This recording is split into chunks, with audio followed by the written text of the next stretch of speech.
नमस्कार नमस्कार नमस्कार. वीकली कट्ट्यामध्ये तुमच्या सगळ्यांचं सहर्ष स्वागत आहे. 3 टेस्ट झालेले आहेत अँडरसन तेंडुलकर ट्रॉफीसाठी. 2-1 भारत मागे आहे. मँचेस्टरला गिलचा भारत मुसंडी मारणार का असा प्रश्न आहे. पण असाही प्रश्न आहे की मॅचला जेवढे दिवस आहेत तेवढ्या प्रत्येक दिवशी भारताचा एक एक प्लेयर खच्ची होतोय दुखापतीमुळे आणि त्याच्यामुळे मँचेस्टरसाठी भारताचं कॉम्बिनेशन काय असणार हा एक फार मोठा प्रश्न उभा राहिलेला आहे. या आणि अशा अनेक प्रश्नांवरती आज चर्चा करायला आलेलो आहोत वीकली कट्टामध्ये. आपल्या बरोबर आहेत द हिंदूचे क्रीडा पत्रकार अमोल कराडकर. अमोल, स्वागत आहे तुझं. धन्यवाद आदित्य. आपण रिव्ह्यू केला होता अमोल, त्याच्या आधी प्रिव्ह्यू केला होता. खूप छान रिस्पॉन्स मिळतोय कट्ट्यावरती कट्टेकऱ्यांकडनं. हाही एपिसोड लाईक करा, शेअर करा, सबस्क्राईब करा, अधिकाधिक लोकांपर्यंत पोहोचवा. एकमेव मराठीतलं पॉडकास्ट आहे. या टेस्ट सिरीजच्या मध्ये आम्ही नित्य नेमानी मॅच चालू असताना वॉच अलॉंग ही करतोय. पण ते वॉच अलॉंग आम्ही कुठे करतोय? फक्त मेंबर्स ओनलीला करतोय. तर मेंबर्स ओनली हा नक्की काय प्रकार आहे युट्यूब आणि फेसबुकला, तेही नक्की बघा. तर आता अमोल सुरुवात करूया वीकली कट्ट्याची.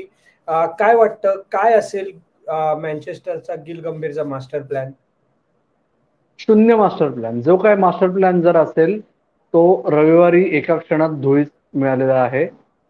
कारण जो सो कॉल्ड बॅलन्स देणारा फॅक्टर्सपैकी एक महत्वाचा फॅक्टर होता नितीश कुमार रेड्डी, तो एका क्षणात त्याचं नव्हतं झालं आणि त्याच्यामुळे आपण आता चर्चा करू आणि त्यांना पॉइंटर्स देऊ अशी अवस्था असू शकते. म्हणजे आता एवढं अंडर एस्टिमेट तू केलंस आहेस तर मी त्याची बॅकग्राऊंड सांगतो. नितीश कुमार रेड्डीला आज आउट ऑफ मॅच म्हणजे जिम मध्ये मला वाटतं इंजुरी झाली आणि त्याच्यामध्ये स्कॅनिंग केलं तर असं रिव्हील झालंय की त्याला लिगामेंट टेर आहे. तर त्याच्यामुळे तो जवळजवळ हे नक्की आहे की तो या सिरीजच्या दोन्ही टेस्ट मॅच मधनं बाहेर आहे. त्याच्यामुळे जी दुसरी टेस्ट मॅच खेळला त्याच्यात त्यांनी काही विशेष केलं नसलं तरी तिसरी टेस्ट मॅच लॉर्ड्सला तिकडे त्यांनी महत्वाच्या विकेट्स घेतल्या होत्या.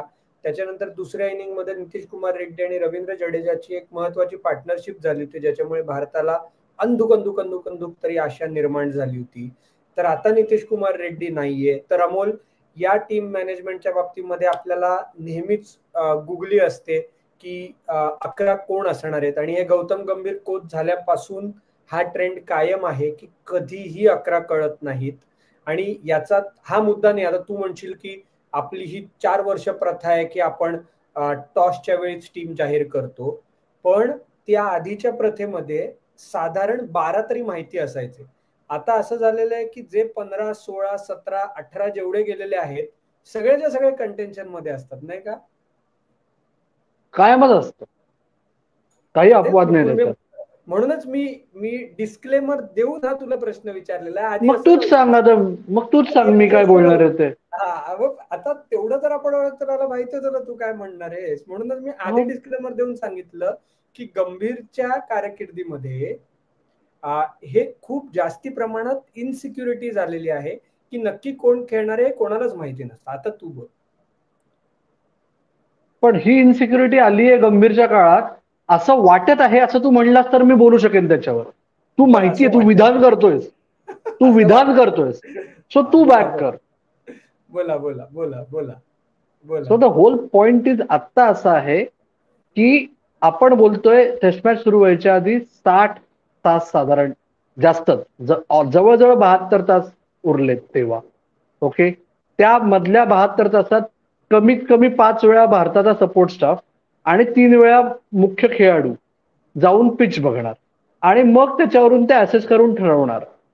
जसं आत्ता तू म्हणलास नितीश कुमार रेड्डी नक्की मालिकेच्या बाहेर आहे असं माझं आतापर्यंत जी काय माहिती मिळतेय. कारण तोच गुडघा आहे ज्या गुडघ्यामुळे तो जवळजवळ 6 ते 8 महिने बाहेर होता.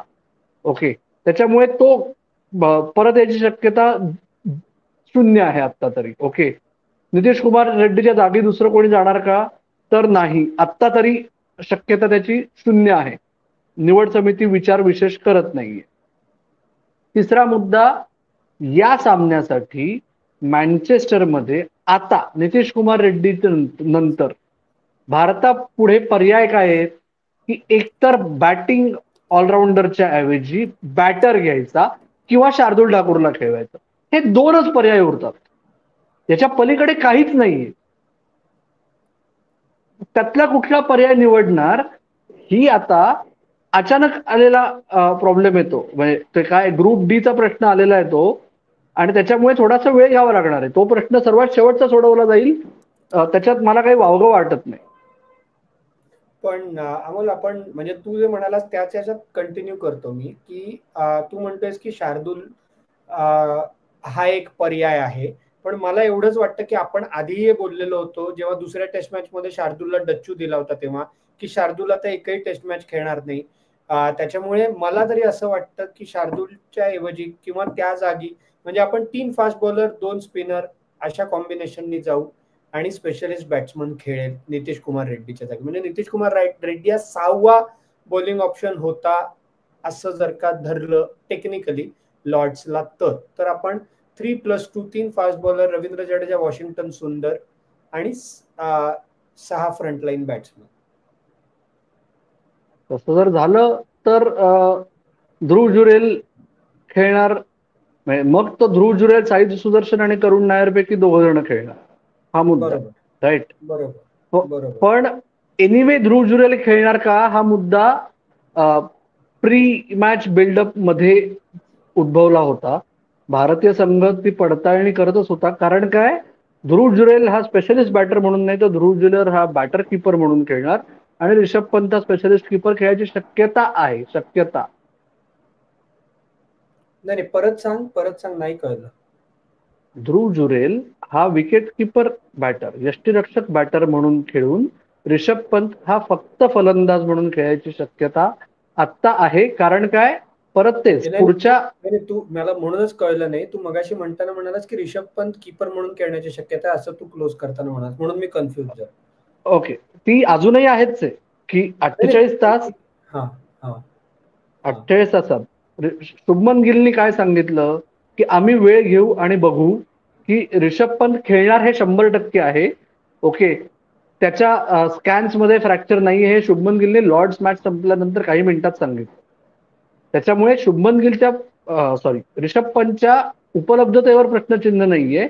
पण जर ऋषभ पंत विकेट किपिंग करू शकणार नसेल तर ध्रुव जुरेलला 11त खेळवायचं का हा मुद्दा भारताचा संघ एनिवे विचाराधीन आहे भारतीय संघाच्या. मग त्या केसमध्ये अमोल, यशस्वी राहुल ओपन, 3 नंबरला कोण येणार? करुण नायर किंवा साई सुदर्शन असं आपण म्हणू. 4ला गिल, 5ला पंत आणि 6ला ध्रुव जुरेल असं होईल ना. म्हणजे साई सुदर्शन किंवा करुण नायर याच्यापैकी एकच जण खेळ. ध्रुव जुरेल आतापर्यंत तरी एवढ्या खाली बॅटिंग केलेली नाहीये त्यांनी विशेष. ओके, त्याच्यामुळे जर ध्रुव जुरेल खेळला तर ध्रुव जुरेल 3 वर आणि मग करुण नायरला 6 किंवा 7ला खेळवायचं. नाही, इंग्लंड विरुद्ध ध्रुव जुरेल 6 नंबरलाच होता की जेव्हा तो इंडियात खेळला होता तेव्हा टेस्ट किपर म्हणून. ध्रुव जुरेल पण इथे 6 नंबर रवींद्र जाडेजाचा तुम्ही नाही हिसकावून घेऊ शकत. तो 7ला खेळू शकतो, तो वरती माहित नाही. म्हणजे हे माझं इंटरप्रिटेशन आहे की तो त्याला घेऊन जर का तुम्ही थेट परत 3 नंबरला खेळवताय आणि तो विकेट किपर पण आहे तर मग परत जरा ती गडबड होऊ शकते. त्याच्यामुळे मला असं वाटत नाही की असं होईल. तो खेळला तर तो 7 नंबरला खेळ जर का तुम्हाला जडेजाकडनं 6 नंबर काढून घ्यायचा नाहीये तर. त्याच्यामुळे बघूया, इंटरेस्टिंग आहे. म्हणजे ही सगळी परम्युटेशन कॉम्बिनेशन खरं म्हणजे सिरीजच्या आधी आपल्याला माहिती पाहिजे की कोणाचा कोण बॅकअप आहे, कोण कुठे खेळणार आहे. पण सगळं आयत्या वेळी ठरवण्याच्या याच्यामुळे हे प्रत्येक वेळी आपल्यासारख्या प्लॅटफॉर्म्सना सुद्धा बोलायची भरपूर संधी मिळते. हा, बोल. सगळं मान्य आहे मला. गौतम गंभीरचा हेड कोच म्हणूनही मला विशेष काही माझं मत अजून टेस्ट मॅचेसच्या बाबतीत तर नक्कीच चांगलं नाहीये. पण म्हणजे हा विचार केला जात नाही हा जो तू त्याच्यावरून तू अनुमान काढतोयस त्याच्याबद्दल मला आक्षेप आहे. कारण म्हणूनच 18 खेळाडू घेऊन गेले हे आपणच बोललोय 1.5 महिन्यापूर्वी की 18 खेळाडूंची आवश्यकता का आहे. म्हणजे हा याचा बॅकअप आहे हे सगळं माहिती आहे. ओके, आता अचानक रिझल्ट जात नाहीयेत आणि 4 इंजुरीज अचानक झाल्या आहेत. कोणाचा काय बॅकअप आहे, अभिमन्यू ईश्वरन कोणाचा काय बॅकअप आहे, शार्दूल ठाकूर कोणाचा काय बॅकअप आहे, कोण कुलदीप यादव कोणाचा काय बॅकअप आहे, हे कोण कोणाला ट्रीट कशा प्रकारे होतंय, काय होतंय हे याच्यावरती जरा लक्ष दे. शार्दूल ठाकूर हा नितीश कुमार रेड्डी आणि शार्दूल ठाकूर दोघांपैकी एकाच जागा आहे. तू जे मगाशी म्हणलास तसंच की नितीश कुमार रेड्डी नाही अरे पण जेव्हा आपण हे बोललो होतो की आता शार्दूलला संधी मिळणार नाही, त्याचा अर्थ नितीश कुमार रेड्डी उरले 4 मॅचेस खेळणारे असा होता ना. जर नितीश कुमार रेड्डीच नाहीये आणि तो रोल हवाय तर अख्ख्या भारतात तुम्हाला शार्दूल सोडून नाहीये ना दुसरं कोणी, जो ऑलरेडी तिथे आहे. मग दुसरीकडून कशाला कोणी मागवायचा, राईट? हा बेसिक प्रकार आहे. आणि तिथे अल्टिमेटली व्यक्तिगत जजमेंट चुकू शकतात. कोणीही मुद्दाम संघ हारण्यासाठी प्रयत्न करत नाही. अशी गोष्ट 100 पैकी एका सामन्यात होते, एका संघाच्या बाबतीत झाली तर. ओके, या लेवलला ती व्हायची शक्यता त्याहून 100 पटीने अजून कमी होते.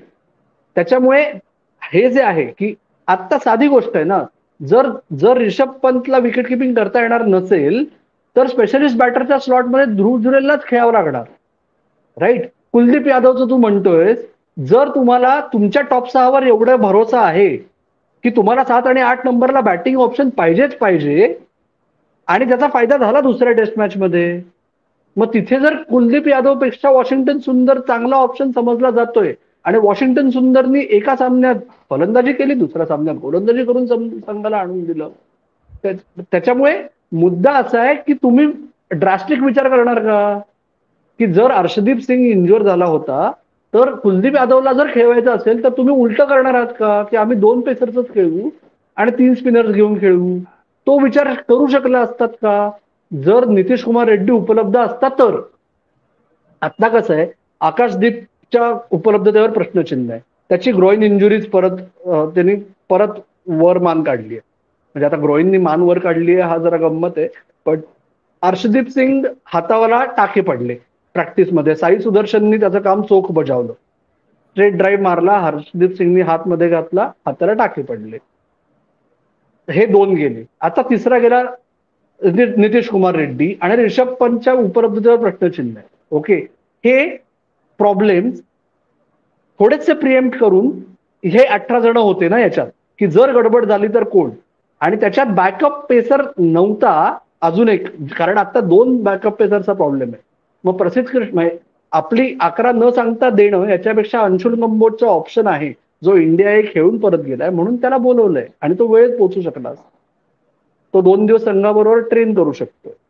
शेवटचा मुद्दा तू जो काढलास अभिमन्यू ईश्वरनचा, तर त्याचा सिंपल रोल आहे, जर 2 ओपनर्स पैकी एक कोणी ब्रेकडाऊन झालं किंवा मिझरेबल फॉर्म असेल तर अभिमन्यू ईश्वरन कन्सिडर होऊ शकतो. साधी गोष्ट आहे ना. किती सोपं आणि किती सोज्वळ आहे. खरंय खरंय खरंय.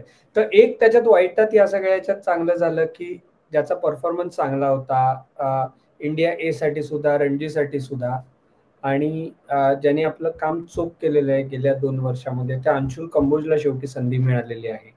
ते एक चांगलं झालेलं आहे, ते एक बरं वाटलेलं आहे. त्याला आता ऍक्च्युअल मॅच मध्ये संधी मिळते का, तर ती संधी मिळणं अवघड आहे.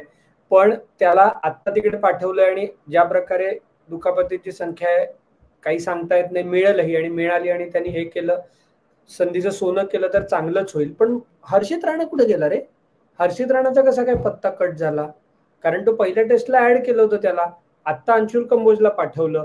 म्हणजे सिलेक्टरने सांगितलं का की आम्ही बॉस होतो, आम्ही ठरवू असं? पहिल्या टेस्टला त्याला थांबवून घेतलं होतं, तो रोलचा प्रश्न आहे. पहिल्या टेस्टला कोणाच्या बाबतीत प्रश्नचिन्ह होतं? कोणाच्याच बाबतीत प्रश्नचिन्ह नव्हतं पहिल्या टेस्टला. ओके, पहिल्या टेस्टला एक गोलंदाजाच्या बाबतीत प्रश्नचिन्ह होतं म्हणून त्याला थांबवून घेतलं होतं. आणि कारण काय, हे नंतर संघ व्यवस्थापनच म्हणलं, नाव नाही रिव्हील केलं त्यांनीच सांगितलं की आम्हाला चिंता होती एका फास्ट बॉलिंग ग्रुप मधल्या निगल बद्दल. ओके, हे त्यांनीच सांगितलं, त्याच्यामुळे त्याला ऍड केलं होतं. तर तू जे म्हणतोस आता मुद्दा असा आहे की जर आकाशदीप नाही, तुला काय म्हणायचंय हे तू बोललास तर मी त्याच्यावर बोलू शकेल, मी नाही अर्थ काढू आता इथे बोलताना. हर्षित राणा टीम मॅनेजमेंटचा लाडका आहे. हर्षित राणा आधीच्या टीम मॅनेजमेंटचा आधीच्या कर्णधाराबरोबर पण लाडका आहे. एक मिनिट लाडका आहे तो, आणि त्याला पहिल्या टेस्टला हर्षित राणा पण इंडिया साठी खेळत होता, अंशुल कंबोजे. मी हायरकी बद्दल बोलतोय. आता लाडका पण एका मोमेंटला बाजूला ठेवू, लाडका दोडका ते जाऊ दे, किंवा माझा बायस वाटत असेल तर तोही जाऊ दे. लॉजिक असं आहे की जर का तुम्हाला फास्ट बॉलर हवाय, बॅकअप म्हणून तुम्ही पाठवताय, पहिल्या टेस्टच्या वेळी अंशुल कंबोज आणि हर्षित राणा दोघेही इंग्लंडमध्येच होते, दोघेही इंडिया ए टीम साठी खेळत होते, तेव्हा हर्षित राणाला थांबवून घेण्यात आलं. तिसऱ्या टेस्ट मॅच नंतर दुखापत झाली, त्यांना बॅकअप फास्ट बॉलर हवा होता, आणि आता अंशुल कंबोजला बोलवलेला आहे. हा विरोधाभास क्लिअर कट आहे. तर त्याच्याबद्दल आपल्याला थोडासा प्रकाश टाकता आला तर आपण प्रकाश टाकूया, एवढा माझा मुद्दा आहे.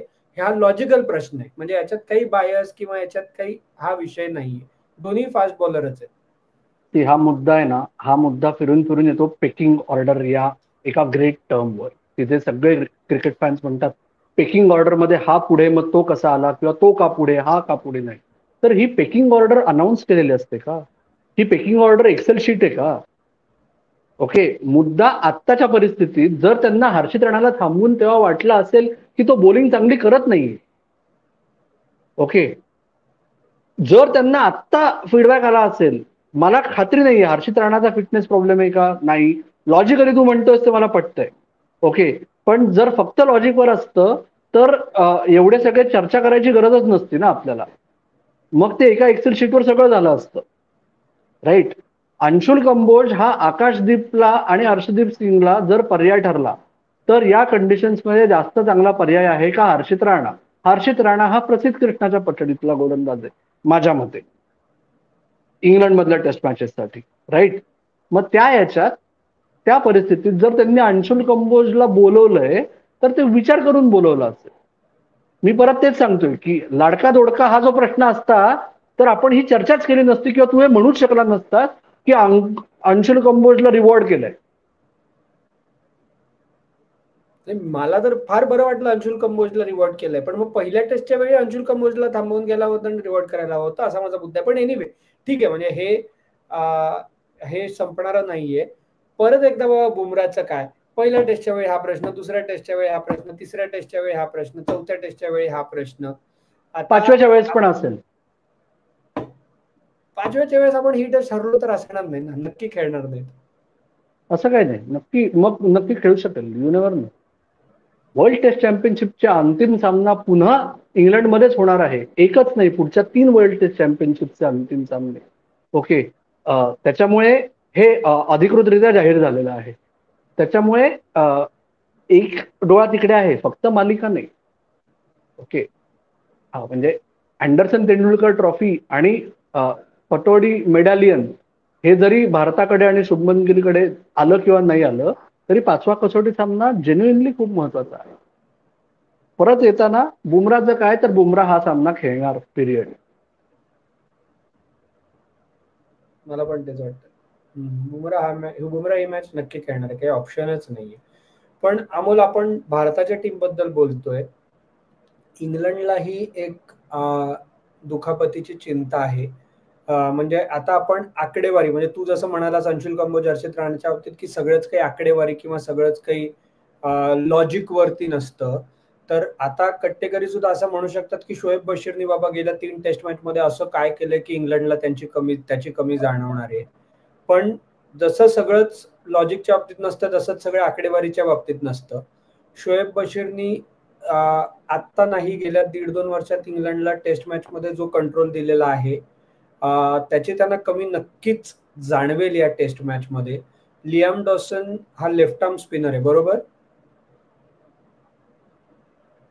त्याला आता त्यांनी त्याच्याऐवजी घेतलंय, तर तो तेवढा कंट्रोल त्यांना देऊ शकेल का जेवढा शोएब बशीर फ्रंटलाईन स्पिनर म्हणून देत होता? आणि इंग्लंड सगळा ऑल पेस अटॅक खेळवण्याचा विचार करू शकेल या टेस्ट मॅच मध्ये? त्याच्यामुळे लियाम डॉसन नक्की खेळणार, आणि लियाम डॉसन हा इंग्लंडचा वॉशिंग्टन सुंदर ठरू शकतो, कारण तो चाबूक फलंदाज आहे, तो प्रॉपर फलंदाज, तो प्रॉपर ऑलराऊंडर, शोएब बशीर पेक्षा खूप चांगला बॅट्समन, म्हणजे कंपॅरिझनच नाही. राईट. आणि डॉसन खेळला तर हे रील तुम्ही कट करू शकाल की विचार करा, एकीकडे करुण नायरची एवढी चर्चा चालली आहे, लियाम डॉसन, करुण नायरची जी टेस्ट मॅच आहे, ज्या एकाच टेस्ट मॅच मध्ये करुण नायरनी 50शी क्रॉस केली, आणि फक्त काय 303 रन केले, बरोबर. ती टेस्ट मॅच लियाम डॉसनचा डेब्यू होता. त्याच्यानंतर 2016 सालच्या शेवटी ती टेस्ट मॅच झाली. 2017 मध्ये तो अजून 2 कसोटी सामने खेळला. तेव्हापासून आतापर्यंत लियाम डॉसननी फक्त बघितलं जॅक लीचचा उदय झाला, आता जवळजवळ अस्त झालाय. जरी जॅक लीच हा कॉन्ट्रॅक्टेड स्पिनर आहे, टेस्ट कॉन्ट्रॅक्टेड, ओके, अजून शोएब बशीरही नाहीये, लियाम डॉसन तर लांब राहिलं. So pecking order, coming back to Liam Dawson, तेव्हापासून 8 वर्ष लियाम डॉसन जे प्रोफेशनल क्रिकेटर, विशेषतः इंग्लंड जी प्रोफेशनल क्रिकेटची मायाभूमी आहे, तिथून तो दरवर्षी जे करणं अपेक्षित आहे ते वर्षानुवर्ष करतोय. 35 वर्षाचं वय, अचानक शोएब बशीरला दुखापत होते, लियाम डॉसनला कॉल जातो, त्याला यायला सांगतायत. आणि आता तरी असं वाटतंय की जो नंबर 8 ला जर डॉसन आला तर ब्रायडन कार्स 9 ला, ओके, मग जर गस ॲटकिन्सन खेळला तर तो 10 ला आणि जॉफ्रा आर्चर 11 ला. म्हणजे 11च्या 11 उभं राहू शकणारे तर रन्स करणारे तर खेळाडू होऊ शकतात. आणि लोअर ऑर्डर धावा किती महत्वाच्या ठरल्या या मालिकेत हे आपण पुन्हा बोलायची आवश्यकता नाही. या सगळ्या परिस्थितीत लियाम डॉसनसाठी खरंच वर्तुळ पूर्ण होणं हा प्रकार होऊ शकतो मँचेस्टरमध्ये. आणि त्याच्यामुळेच तो फक्त स्पिनर म्हणून खेळणार नाही, तो ऑलराऊंडर म्हणून खेळेल. इंटरेस्टिंग. नाही, आणि तो म्हणजे तो बॅटिंग पण तुफान करतो, मोठे मोठे फटके पण मारतो, त्याच्यामुळे तो 8 नंबरला. आणि तू म्हणतोस तो कन्फर्म खेळतोय, तर पण एक त्याच्यामध्ये होऊ शकतं की आपण जर का त्याला टॅक्टिकली अटॅक करू शकलो आणि रन्स करू शकलो, जे आपण शोएब बशीर विरुद्ध अग्रेसिव्हली करू शकत नव्हतो, तर बॅटिंगमध्ये थोडा फरक पडू शकतो. आणि आता सुदैवाने आपल्याकडे यशस्वी जयस्वाल, रिषभ पंत, म्हणजे रवींद्र जडेजा, वॉशिंग्टन सुंदर, हे एवढे सगळे लेफ्टी बॅट्समन आहेत आणि तोही लेफ्ट आर्म स्पिनर आहे. तर ते एक आपल्याला म्हणजे अर्थात त्याची बॅटिंग हा त्यांच्या दृष्टीने पॉझिटिव्ह आहे, पण आपल्याकडचे डावखुरे फलंदाज आपल्या दृष्टीने पॉझिटिव्ह ठरू शकतो असं आपण म्हणूया. तर इंटरेस्टिंग गोष्टी आहेत, इंटरेस्टिंग मॅचअप्स आहेत चौथ्या टेस्ट मॅच मध्ये. आपण दुसऱ्या टेस्ट मॅच मध्ये जो कमबॅक केला होता, पहिली टेस्ट मॅच एक अत्यंत जिंकण्याच्या परिस्थितीत हरवून, तसंच तिसऱ्या टेस्ट मॅच मध्ये झालेला आहे. तर आता चौथ्या टेस्ट मॅच मध्ये ही आपली यंग टीम आहे ती तशाच प्रकारचा कमबॅक परत करते का, आणि मँचेस्टरला पण 2 ऑल अशा स्कोर लाईनली आपण ओव्हरला 5व्या टेस्टला जातोय का, हे बघणं खूप उत्सुकतेचं ठरणार आहे. ही मॅच चालू असताना पण आपण मेंबर्स ओनली वॉच अलॉंगचा नक्की प्रयत्न करूया, ते आम्ही अनाऊन्स करू वेळच्या वेळी. तो नक्की काय प्रकार आहे ते बघण्यासाठी कट्टेकऱ्यांनी प्लीज मेंबरशिपचा ऑप्शन एक्सप्लोअर करा, मेंबरशिप घ्या. आपण मेंबर्स ओनली लाईव्ह मध्ये गप्पा मारू. नॉर्मल वीकली कट्ट्याला शनिवारचे एपिसोड्स तर आपले तसेच चालू आहेत, पण मेंबर्स ओनली प्रकार नक्की काय ते बघा. एपिसोड आवडला असेल तर लाईक करा, शेअर करा, सबस्क्राईब करा, मित्रांमध्ये फिरवायला विसरू नका. आत्ता मात्र वीकली कट्ट्याच्या एपिसोडमध्ये मात्र आम्ही इकडेच थांबतोय. तुम्ही मात्र ऐकत राहा, बघत राहा आणि आमची वाट पाहत राहा. धन्यवाद.